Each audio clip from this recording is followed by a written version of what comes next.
60 ہجری ماہ رجب کے تقریباً نصف میں معاویہ ابن ابو سفیان کی موت کے بعد یزید ابن معاویہ تخت خلافت پر بیٹھا۔ حکومت سنبھالتے ہی اس نے مختلف علاقوں میں تعینات اپنے گورنروں اور سرداروں کے نام خطوط ارسال کیے اور ان خطوط کے ذریعے انہیں اپنے باپ کی موت اور اپنی جانشینی سے مطلع کیا۔ معاویہ کی زندگی ہی میں یزید کی خلافت کا بندوبست کیا جا چکا تھا اور لوگوں سے اس کے لیے بیعت بھی لے لی گئی تھی۔ ان خطوط میں یزید نے ایک تو ان سب گورنروں کو ان کے عہدوں پر باقی رکھنے کی اطلاع دی اور دوسرا انہیں حکم دیا کہ وہ لوگوں سے اس کے لیے دوبارہ بیعت لیں۔ ایک خط یزید نے ولید ابن عتبہ کے نام بھی ارسال کیا جسے معاویہ نے مدینہ کا گورنر بنایا تھا۔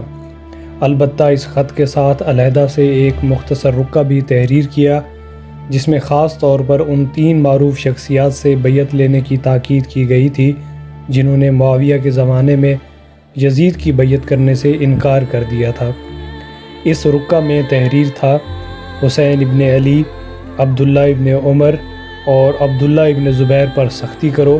اور جب تک بیعت نہ کر لیں انہیں کوئی مہلت اور موقع نہ دو۔ رات کے ابتدائی حصے میں اس خط کے ملنے کے بعد ولید ابن عتبہ نے مدینہ کے سابق گورنر مروان ابن حکم کو بلایا اور اس خط اور یزید کے حکم کے بارے میں مشورہ کیا۔ مروان نے تجویز دی کہ جس قدر جلدی ممکن ہو ان افراد کو طلب کرو اور معاویہ کی موت کی خبر شہر میں پھیلنے سے پہلے ان حضرات سے یزید کے لیے بیعت لے لو۔ ولید نے اسی وقت اپنے ایک کارندے کے ذریعے ان شخصیات کو یہ پیغام بھجوایا کہ ایک اہم اور حساس مسئلہ پیش آیا ہے، لہٰذا آپ فوراً تشریف لے آئیے۔ امام حسین اور ابن زبیر مسجد نبوی میں ایک دوسرے سے گفتگو میں مصروف تھے کہ ولید کا کارندہ اس کا یہ پیغام لے کر ان شخصیات کے پاس آیا۔ ابن زبیر رات کے اس پہر اس بے وقت بلاوے پر خوف زدہ ہو گئے، لیکن امام حسین نے معاملے کو بھانپ لیا اور حالانکہ ابھی ولید سے آپ کی ملاقات بھی نہیں ہوئی تھی، پھر بھی ابن زبیر کو اصل معاملے کی خبر دیتے ہوئے فرمایا: میرے خیال میں بنو امیہ کا حاکم مر گیا ہے اور اس وقت ہمیں بلانے کا مقصد اس کے بیٹے کے لیے بیعت لینا ہے۔ ایک روایت کے مطابق امام علیہ السلام نے اپنی رائے کی تائید میں فرمایا: میں نے خواب میں دیکھا ہے کہ معاویہ ابن ابو سفیان کے گھر سے آگ کے شعلے بلند ہو رہے ہیں اور اس کا منبر منہدم ہو چکا ہے۔ اس کے بعد امام علیہ السلام نے اپنے اصحاب اور قریبی رشتہ داروں میں سے 30 افراد کو مسلح ہو کر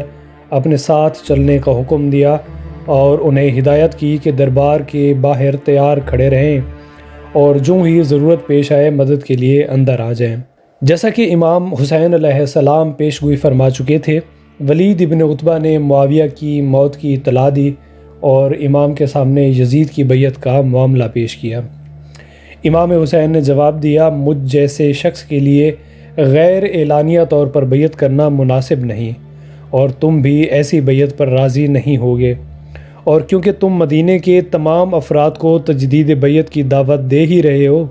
لہٰذا فیصلہ کر لینے کی صورت میں ہم بھی اس مجلس میں تمام مسلمانوں کے ساتھ انہی کی طرح بیعت کر لیں گے، یعنی کیونکہ یہ بیعت خدا کی رضا اور خوشنودی کے لیے نہیں ہے بلکہ لوگوں کی توجہ مبذول کرانے اور انہیں دکھانے کے لیے ہے، لہٰذا اگر یہ ہو تو اسے اعلانیہ ہونا چاہیے، خفیہ نہیں ہونا چاہیے۔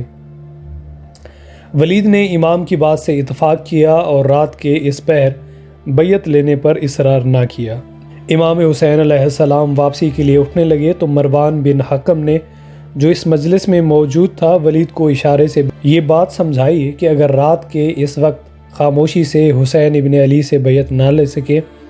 تو اس کے بعد قتل و خون ریزی کے بغیر ان سے بیعت لینا ممکن نہیں ہوگا، لہٰذا بہتر یہی ہے کہ انہیں یہیں روک کر بیعت لے لو اور اگر انکار کریں تو یزید کے حکم کے مطابق ان کی گردن مار دو۔ امام علیہ السلام نے مروان کی یہ حرکت دیکھ لی اور اسے مخاطب کر کے فرمایا: اے زرکا کے بیٹے، مجھے تو مارے گا یا ولید؟ تم جھوٹ بولتے اور گناہ کرتے ہو۔ اس کے بعد آپ علیہ السلام نے خود ولید کو مخاطب کیا اور فرمایا: اے امیر، ہم خاندان نبوت اور مادن رسالت ہیں۔ ہمارے گھروں پر فرشتوں کی رفت و آمد رہا کرتی ہے اور ہمارے خاندان پر اللہ کی رحمتیں نازل ہوتی ہیں۔ اللہ تعالیٰ نے اسلام کو ہمارے گھرانے سے شروع کیا